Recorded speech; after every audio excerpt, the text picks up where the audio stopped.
Sunana Dr. Bashir Maru, mataimakin shugaban ma'aikatan fadar gwamnati ta jihar Zamfara. Wannan sunanta Hajiya Fa'iga Ahmad, ita ce mai ba gwamna shawara akan hukumar tallafawa al'umma da kuma ba da agajin gaggawa ta jihar Zamfara, so da kuma sauran makaraban da muke tare da su. Wannan babban darakta ne na ma'aikatar ta ba da tallafin gaggawa, so da kuma dai sauran al'ummar da muke tare da su. So duk da mai girma gwamna ya yi tafiya ta aiki, baya gari, yana Abuja, to amma saboda damuwa da kuma ya san haƙƙi ne nashi, duk wani ɗan Zamfara yau inda ya kwana da inda ya tashi haƙƙinsa ya rataya a kansa. So a dalilin wani abu da ya faru a nan garin naku, kuma ya faru a Kano ma, a Kadauri nan kusa, so mun shiga Kadauri kuma shine ya umarce mu da mu ƙaraso a nan domin mu jajanta muku. Abin da za mu ce da wani abubuwan da suka faru, abubuwa ne da ba daɗin ji, amma matsayinmu na musulmai mun san cewa abubuwa suna zuwa, Allah zai jarabe mu kaddara mai kyau da mara kyau. So a gurguje mun zo ne domin mu jajanta muku, kuma ku sani cewa wannan gwamnati ce da ta damu da halin da kuke ciki. Ba gwamnati ce da za ta tsaya a Gusau ba a ji labari. In abu ya faru za mu taso mu gani, kuma za mu yi shawara da mutanen gari mu tabbatar wani irin abu ne gwamnati za ta yi a gaba domin tabbatar da kare rayukan al'umma. Abu na farko a gwamnatance shine kare dukiyoyi da rayukan al'umma, shine abu na farko akan kowane shugaba, kafin ma a ce a zo maganan titi ko wani gine-gine ko makarantu ko wani abu. To a damuwa da kuma sanin haƙƙinku, shi yasa gwamna ya wakilto mu akan mu zo wannan gari naku mai albarka, mu jajanta. Waɗanda suka rasu ba za mu dawo da su ba, sannan kuma ita mutuwa hanya ce ta kowa akwai da Allah ya shar'anta yadda zai koma masa. Wani ta haɗarin mota, wani ta irin wannan bala'i da sauransu. So kuma mun san kima ta mutum a gurin Allah. Allah ya yi magana a ɓangarori daban-daban cewa kashe mumini ɗaya to ruguza ɗakin Ka'aba ya fi shi sauki. To bari a ce mutane da yawa ne aka kashe a wannan gari da kuma makwabtanku. To wannan abun bakin ciki ne ga gwamnatin jihar Zamfara. Gwamna ya bakin ciki matuƙa, saboda kun san halin da aka fito, kuma an zo wani lokaci zuwan shi da haɓasan da ya yi an samu sauƙi. Duk wanda ke jihar nan ya san an samu sauƙi. To abubuwa suna neman su taɓarɓare. Abin da aka bari wasu yayanda ba sa son zaman lafiya suna dawa da shi. To dama gwamna ya abu biyu. Na farko ya ce sulhu, wanda ya yarda da sulhu alkhairi ne, za a yi sulhu. Amma duk wanda bai yarda da sulhu ba, kuma gwamnati za ta yaƙi duk wani ɗan ta'addan da ya ce mutane ba za su zauna lafiya ba, maganin shi. Mun san an samu matsaloli a wancan gwamnati da ta wuce. Ana iya zuwa a kama infoma, amma daga baya a sako shi ya dawo. In ya dawo cikin mutane ya zo ya nuna cewa ai da wane suka faɗa, a zo a kashe su. Gwamna ya alkawari kuma ya maimaita a so da yawa, duk infoman da mutane suka tabbatar da shi na gari suka faɗe shi ba zai dawo a garin nan ba. In ya tafi ya tafi kenan, don hukuncin da za a yi mai da shi da ɓarayin duka ɗaya ne. Shi ma ɓarawo ne, saboda ya mafi ɓarawo zama bala'i. To mutane, al'umma ya kamata ku sani, a daina jin tsoron wani, a jajirce. Ita mutuwa kowa sai ya yi ta. To kan ma kawai ji tsoron cewa in ka faɗi wani mugun iri ne kana tunanin za a zo a kashe ka, in sun zo sun kashe ka shahada kai.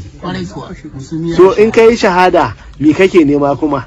Kowa ƙarshen shi da yake so lahira, in je lahira a ce ya mutuwar shahada, ya zama ƙarshen ka ita ce aljanna.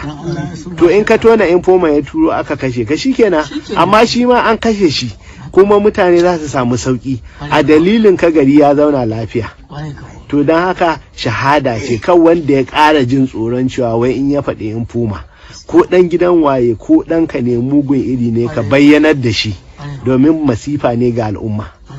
Gwamna ba zai iya zuwa nan ba ya yi tsaye, saboda a jihar nan akwai garura dubbai. So ba zai yi a ce gwamna mutum ɗaya ne, wakilci yake da shi. Kamar yanzu hakimin nan garin wakili ne na gwamna. To kaga dole sai an faɗa, sai an isar da saƙo.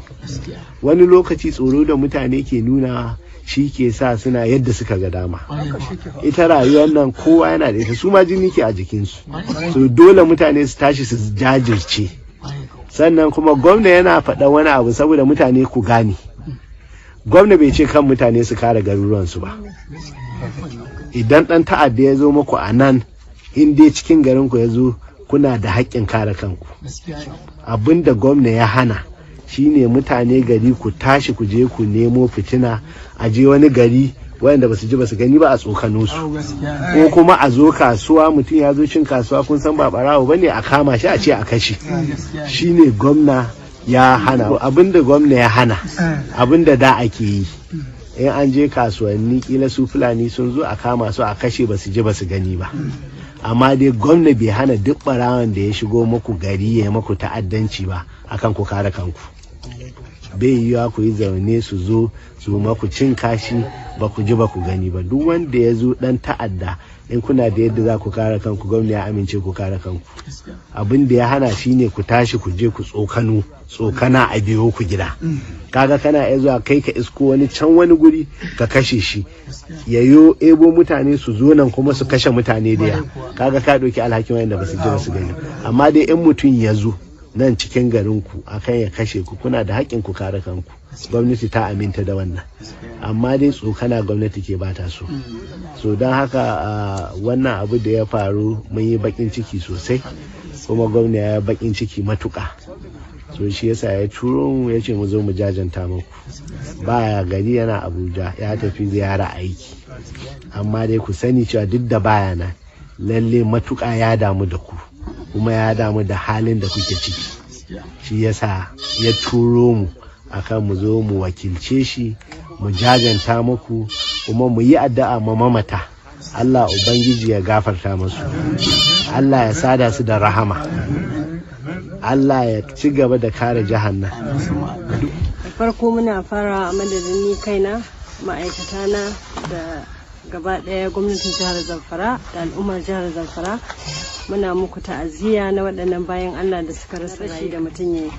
Amma iya tunaninmu yar magana mai daɗi ma da kaman magidanci ya tafi ya bar iyali, kuɗin wani abinci aka bashi da za su ci kamun su samu kansu cikin yanayin da suka samu kansu, muna gani an ɗan taimaka. Ba mu samu ba sai daga baya a hannun wani bawan Allah da muka zo da shi, sannan muka samu information ya ba mu cewa ga garin da abin ya faru, shine muka zo. Kamar yadda ya bayani, yana da kyau idan muka samu haɗin kanku kamar alal misali, kun ga kamar yadda ya gaya muku, gwamna mutum ɗaya ne, mu kanmu ga munan ne. Idan ba samu muka yi wani ya zo ya gaya mana irin abubuwan nan ba, kun ga ba za mu faɗa ba. Duk yanda gwamna yake so ya taimake ku, idan ba ku taimaki kanku ba abin da zai iya yi a kai, tunda sai ya sani. Kuma kamar yadda ya faɗi ɗin, ya kamata a matsayinmu na musulmai, kamar yadda muka sani yana daga cikin imani yadda da kaddara mai kyau da kaddara mara kyau, mu ɗauka wannan jarabawa ce daga hannun Allah subhanahu wa ta'ala, sai mu yi addu'a Allah ya ba mu ikon cin wannan jarabawa. Ya kamata kuma mu yi makawunan mu faɗa, duk wanda muka ga kamar akwai matsala a kai shi, in kana tsoron ma za su dawo su cutar da kai, akwai hanya da za ka iya bi a ɓoye a sanar da hukuma. amma in ba haka ba wallahi ƙasar nan ban san inda za mu ba, domin idan muka ci gaba da haka wani an mishi wani ma an kashe mishi nashi ne, kuma shi kuma zai yi tunanin to shi tunda ma abin ya zama haka shi ma bari ya shiga cikin su saboda bacin rai da makamancin haka. Saboda haka yana da muhimmanci mu kokari mu taimaki kanmu da kanmu, mu so junanmu, mu kaunaci kanmu, duk yanda namu yake idan yayi laifi mu faɗe shi, ka kina ka duniya ta so shi, ka so shi duniya ta ki shi, dama haka ce ta gada. Kuma duk abin da Allah ya hukunta babu wanda ya sai kashe ka, wallahi sai kwanan ka sai kare, duk in kwanan ka ba su kare ba sai ka ga duk abin. Saboda haka muna suna cikin tsarin a kashe su. Allah sai sun kai a gane su. To Allah ya ƙara kare mana jihar mu, Allah ya kare mana ƙasar mu, Allah ya shiga cikin al'amari. Su waɗannan bayan Allah da suke wannan ta'addanci, idan masu shirya ne Ubangiji Allah ya shirye su, idan ba masu shirya ba ne Allah ya mana maganin su, Allah ya shiga cikin al'amuran mu, Allah ya ji kammacin muna raye, Allah ya taimake mu, Allah ya kare mana gwamnan mu da yake ta faɗi tashi da kokarin ya ga cewa mutane sun samu sauki a cikin al'amuransu. Allah ya kare mana jihar mu, ya kare mana kasar mu baki daya. Jama'a assalamu alaikum. Lokacin da mun kaji wannan abu, na je asibiti da kaina yau, na diba level na damage na mutanen da cikin wani yanayi waɗanda an kalbe su, kuma alhamdulillah kwamitin 'yan uwansu da a can mun keɓe kuɗi wanda mun ka bayar na cewa duk mai buƙatar jini da magani mu ga cewa an sai mashi magani, mu ga cewa Allah ya ba su lafiya. So wannan tun da sahe na je asibitin Riman Makura, kuma na je wannan asibitin ta Farida don mun ga mutanen da abu ya shafa, ko mun ɗauki wannan matakin. A wannan yanayi kuma mai girma gwamna ya karɓi kwarai da gaske lokacin da ya ji wannan bayani, shi yasa duk da yake ce kahin ya dawo da Allah wannan kwamiti mai ƙarfi ya zo domin ya isar da gaisuwar shi ga mutanen wannan gari, sannan kuma da tallafi wanda ita mai ba gwamna shawara za ta sanar na tallafi da an kama zuwa ga 'yan uwan waɗanda suka riga mu, kuma insha Allahu akai za mu ci gaba ziyarta asibitin mu ga me ake ciki, har Allah subhanahu ta'ala ba su lafiya. Da wannan muna neman addu'o'inku ga mai girma gwamna. Mai girma gwamna tun lokacin da ya zo yana iyakai ne, abinda mun ka rasa kenan ga gwamnatin bayar da gabata. Mai girma gwamna in ka ba shawara yana ji, mun sani ga wancan lokacin Maro local government tana cikin local government din ta ɗanɗana bala'in wannan yan ta'adda. An yi lokacin da duk wata kasuwa da aka karamar ko mulki ta Maro ba ta ci, ni na sani kasuwar dan guli ba ta ci, dan Sadau ba ta ci, Musungi ba ta ci, yan tasha ba ta ci, Bingi ba ta ci, Bini ba ta ci. Amma alhamdulillah zuwa mai girma gwamna yanzu babu kaso da ba ta cikin waɗannan kasuwanni. Ashe kun ga an samu sauki bisa ga inda an kai to. So lokacin da ana tuka wasu na walwala, amma duk da haka nan akwai jawabai wanda bai kamata mu yi su ba na siri, amma kamar yadda ya fara rubuta muku, muna da yaƙini da zarar ruwa sun ɗauke, wanda duk bai je bari ba zai ji gobe, za mu haɗa da mutanenmu waɗanda annan waɗanda sun kasan hanyar da mutanen suke, babu gudu babu ja da baya, sai mun ɗauki fansa bisa ga abin da an kai muna. So kuma muna ƙara ba ku haƙuri, ubangiji Allah ya ƙara ba mu haƙuri mai gari da liman da sauran jama'a, kuma insha Allah za mu ci gaba da kulawa mu ga cewa an samar da yanayi wanda mutane za su kwana cikin wannan gari da cikin natsuwa da lumana. Da wannan muke sallama assalamu. Zan fara da jajanta muna da abin da ya faru, kuma in ƙara tunatar da mu cewa harkar tsaro ba lallai gwamnati ɗaya za ta yi ba. Ina tabbatar muku tsakani da Allah, gwamnati tsaye ta ga cewa ta yi maganin wannan bala'i, kuma sanin kowa ne a baya an samu sassabci, amma yanzu abun yana son ya taso. Idan ba mu haɗa hannu da gwamnati ba, wallahi ba za a yi nasara ba, kuma mu ne mafi cutuwa. Ko alwashi an kai ba za su tari gwamnati kan hanya ba, don bataliyar da an gare shi tana narke su. To me zai hana mu taimaki kanmu, mu ba da bayanai waɗanda za su taimaka a yi maganin su. Ta wannan hanya ɗaya ce za mu tsince mutane masu halayya mugunya da ke ciki. Zan yi amfani da wannan dama in ƙara kira ga jami'an tsaro su ma. Ya kamata, so da yawa mutane sukan ce shakku suka ji, kada su yi bayani ya zo ya bayyana a cutar da su. amma dai ina son in san da ku duk wanda adda wani bayani da zai taimaka don Allah ya faɗa ma wani wanda ke iya sanar da ni domin a sanar. Ban damu ba ko da an ci nasara kaina, shahada ce.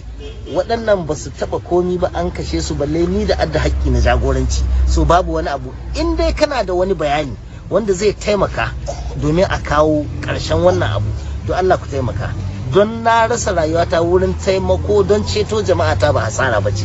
So ya kamata kowane mai sani cewa ba lallai gwamna zai yi majiki ba ya zo Kadauri ya yi maganin waɗannan abubuwa, amma akwai waɗanda 'yan cikin garin Kadauri ne, ɗiyan haihen Kadauri ne, da su aka haɗa ba Kadauri ɗaya ba, ko da ta faru Kano ma akwai 'yan cikin gari, akwai ɗiyan gari. So ko da yaushe ɗiyan cikin gari da su akan unwani, gurɓataccen ɗiya da su aka unwani, ana cutar da gari. So bai kamata mu naɗa hannuwan mu ba sai sun yi nasara kanmu. Ya kamata a ce muna iya sacrificing ɗinsu, mu bayyanar da su domin a ɗauki mataki gare su. Ina roƙon Allah waɗanda Allah ya ƙaddari suka rasu, Allah ya karɓi bakuncinsu, Allah ya gafarta musu, Allah ya albarkaci iyalansu, waɗanda ba su lafiya kuma Allah ya ba su lafiya.